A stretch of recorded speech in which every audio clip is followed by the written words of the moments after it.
Could a single engineering decision cost Ferrari an entire season? Today we reveal why the SF-25 could be dooming the Scuderia, or preparing it for a historic resurrection. The SF-25's weakness has become the most intriguing narrative axis of the 2025 season for Ferrari. This car, despite having been conceived with a completely renewed philosophy and with the intention of correcting past mistakes, is displaying almost schizophrenic behavior on the track. Solid and competitive in race pace, but inexplicably erratic and limited when it comes to qualifying. This phenomenon is not new in Formula One, but it is especially painful for a team like Ferrari, where expectations are so high that any inconsistency is magnified. On long runs, the SF-25 has proven to be one of the most balanced cars in the paddock. At circuits like Jeddah and Shanghai, Charles Leclerc has been able to maintain a sustained pace, matching and even surpassing direct rivals like George Russell and Max Verstappen at certain stages of the race. Tire management is one of the few areas where Ferrari appears to have made a significant step forward. The car allows for extended stints, maintaining compound temperatures within optimal ranges, and avoiding the dreaded graining that has plagued other competitors. This is largely due to the mass distribution and the work done on aerodynamics under load. The SF-25's ground effect efficiency makes it particularly stable at constant paces, especially in race conditions where cars run in dirty air or with high fuel loads. Also helping is the meticulous work of the pit engineers, who have fine-tuned the car's setup strategy, prioritizing consistency throughout the Grand Prix, knowing that true performance is not measured only at the start, but also in how well it holds up lap after lap. However, all this strength collapses when the critical moment of qualifying arrives. There the car seems unresponsive. The problems begin with tire activation. The SF-25 needs more laps to bring the compounds to optimal temperature, which is fatal in qualifying sessions where there are only 1 or 2 opportunities to set a good time. The chassis doesn't generate enough power at the axles to evenly heat the tires, and this causes understeer in high-load sectors and oversteer in slow corners. The most disconcerting thing for the engineers is that there's no clear pattern. Sometimes the car performs decently in Q1, but collapses in Q3. Other times, it simply can't find the necessary grip from the first pit exit. This inconsistency has led drivers, especially Leclerc, to doubt the car's behavior when facing decisive corners. And when a driver can't fully trust his car, the aggression required to fight for pole becomes a risk few are willing to take. Fred Vasseur has been clear and self-critical. Our biggest problem is in qualifying, it's obvious. We can't be fighting for wins if we start from the 4th row. And he's right. In modern Formula One, where overtaking is increasingly complex and gaps between cars are reduced to tenths of a second, starting from the back means not only an uphill race, but also a riskier strategy, greater mechanical wear, and greater exposure to incidents on the first lap. Furthermore, this imbalance is having a domino effect on the entire team. The strategy department is forced to make more aggressive decisions to try to recover positions, which increases pressure and reduces the margins for error. Even in the pits, the stress is evident. Any mistake during a pit stop can ruin an entire weekend, simply because the car wasn't where it should have been at the start.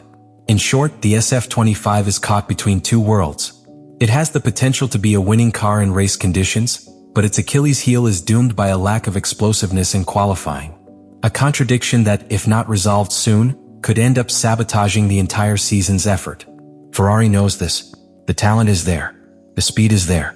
But in a sport where Saturdays determine the narrative for Sunday, that one-time shortcoming could be the difference between being a contender or a spectator.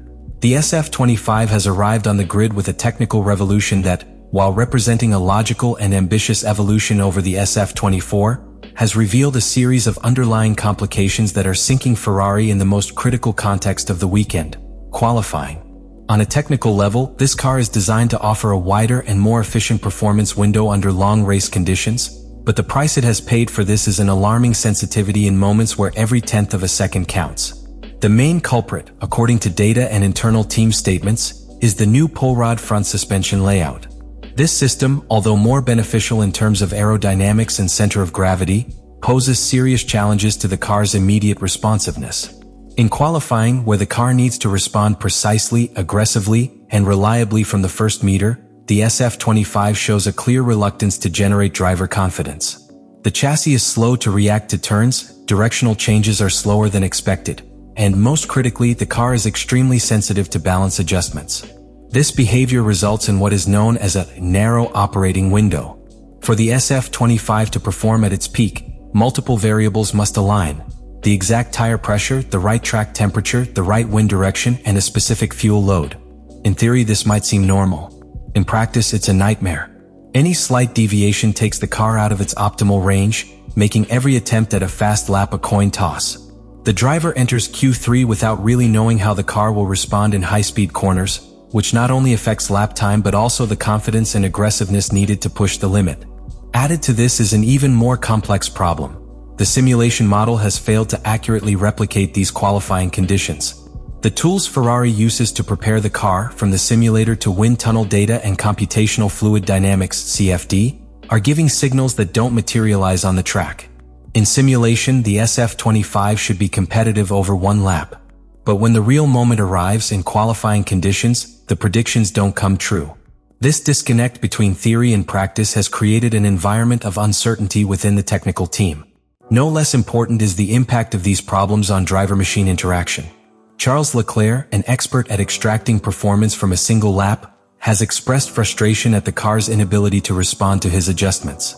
Lewis Hamilton, meanwhile, is still adapting, and this lack of mechanical stability only slows his learning curve in the new environment. Both drivers have reported difficulties finding a balance between understeer on corner entry and rear axle overload on exit, which compromises their ability to attack the circuit's most important corners. Ferrari, aware of the seriousness of the issue, has decided to redirect a significant part of its technical resources to developing an update that can mitigate these weaknesses. The aerodynamic package plan for Imola promises adjustments to both the front wing geometry and the stiffness of the suspension system. There is also speculation about a partial redesign of the floor to improve downforce in low-speed situations, where the SF-25 loses more performance compared to McLaren or Red Bull. However, these updates are no guarantee of success. In Formula One, every improvement entails a risk, and modifying a system as integral as the front suspension mid-season could even exacerbate the problem if it isn't properly integrated with the rest of the chassis. Ferrari is walking a technical tightrope. It needs to improve without destabilizing the little that already works. Ultimately, Ferrari's Saturday disaster isn't just a matter of bad luck or lack of pace. It's a reflection of a profound technical challenge, an architecture that hasn't yet adapted to the modern demands of qualifying, and a development system that has yet to translate the car's potential into tangible performance. Until that is resolved, every Saturday will be an uphill battle, a fight against an invisible enemy that isn't among the other teams, but within the Maranello garage itself. Ferrari doesn't compete in a vacuum. Modern Formula One is a highly demanding environment where every mistake is amplified by the presence of rivals who are not only better prepared, but have also learned to optimize every inch of track, every gram of fuel, and every second in the pits. In this context, the margin for error simply doesn't exist, and the question circulating in the paddock, the media, and the corridors of Maranello itself is increasingly direct. Can Ferrari afford to continue failing? The short answer is no.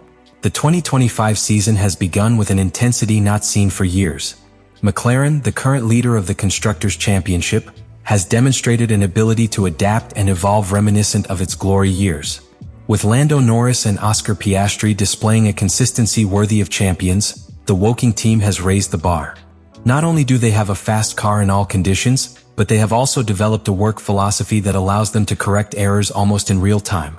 The technical partnership between Andrea Stella and his engineers has fine-tuned a system where updates arrive on time, data is interpreted with surgical precision, and on-track execution is increasingly impeccable. Mercedes, for its part, although not at its most dominant, has re-emerged strongly thanks to conservative but effective management. George Russell and youngster Kimi Antonelli have brought a new dynamic to the team. While Russell consolidates his role as technical and emotional leader, Antonelli is learning by leaps and bounds in an environment that has already begun to turn in his favor. The W15 is not yet the fastest car, but its progress is steady, and its operational stability makes it a constant threat to any team that allows itself to slip. Red Bull is undergoing an internal transformation. The departure of Sergio Perez, the pressure on Liam Lawson, and the arrival of Yuki Tsunoda as Max Verstappen's new sidekick are just the tip of the iceberg. The Milton Keynes team is facing a reconfiguration of power, both technically and politically, but that hasn't slowed them down entirely. Max remains a force of nature on the track, and the RB21, despite its ups and downs, retains a top speed that can single-handedly decide races on certain circuits. Red Bull's danger lies not only in its car, but in its ability to react violently when they're on the ropes. and that ability is intact. So, with these three giants lurking, Ferrari has no room for slip-up. The pressure on Fred Vasseur, Loic Serra, and the entire technical team is immense. It's not just about improving a car, it's about protecting a brand, a history, a legacy that can no longer depend on what could have been. The fans, the Italian media, and the team's own partners won't accept another season of unfulfilled promises. Every race without tangible results increases the narrative of failure. Every Saturday lost in qualifying further distances the possibility of building a winning campaign. Furthermore, this pressure is exacerbated by the fact that Ferrari boasts one of the most high-profile and talented driver lineups on the grid. Having Charles Leclerc and Lewis Hamilton under the same roof not only raises expectations, but also amplifies the consequences of every mistake. Hamilton, in particular, didn't come to Ferrari to fight for fourth place. The seven-time world champion left a comfortable structure at Mercedes because he believed in a vision for the future. If that vision doesn't begin to materialize soon, the wear and tear could be irreparable. Ferrari is at a turning point. It's not enough to bring improvements to Imola. It's not enough to promise a faster second sector or better setup for qualifying.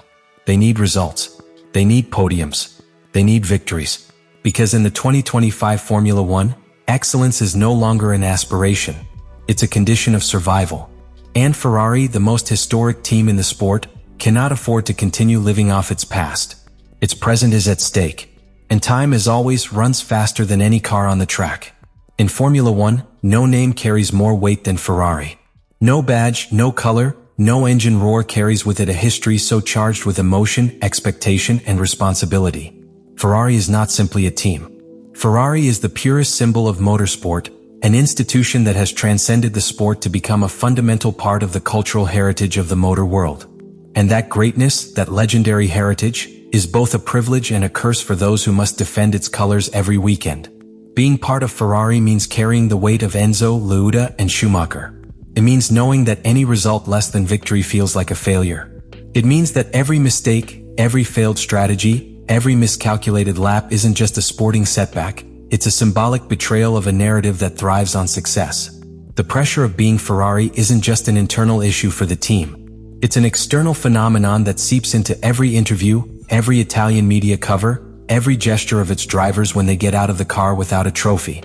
And it is precisely that pressure that has begun to define the pulse of this season. Because beyond the technical performance of the SF-25, beyond the qualifying errors or the improvements that promise to arrive at Imola, there is something perceptible in the eyes of Charles Leclerc and Lewis Hamilton. The awareness that they are not simply racing. They are defending a myth. Leclerc, raised in Ferrari culture, has learned that driving this car is not just about going fast. It's about representing millions who believe in something bigger. And Hamilton, coming from a dynasty of dominance with Mercedes, is discovering this firsthand. Here, it's not enough to be good. You have to be legendary. The tragic and at the same time glorious thing about Ferrari is that there's no middle ground. There's no almost. When Ferrari wins, the world stops. But when Ferrari fails, the echo of failure is deafening. No other team provokes those emotions. No other team carries with it that mix of romanticism and tragedy. And that, inevitably, becomes a pressure that eats away from within if it's not quickly transformed into performance. At Maranello, they know this. They're not just building a car. They're writing the next chapter of a story that will be remembered for decades. Every technical decision, every pit stop, every radio message is part of that story. And that story, for now, is incomplete. The 2025 season is still far from over, but the margin is narrowing. And the opportunity to turn this challenge into a rebirth, into a modern epic, lies in every Grand Prix to come. Because at Ferrari, every victory is a reaffirmation of identity. And every defeat, a brutal reminder of what it means to fall short of its legend. This isn't just a team looking to win again. It's what could make Ferrari a champion again.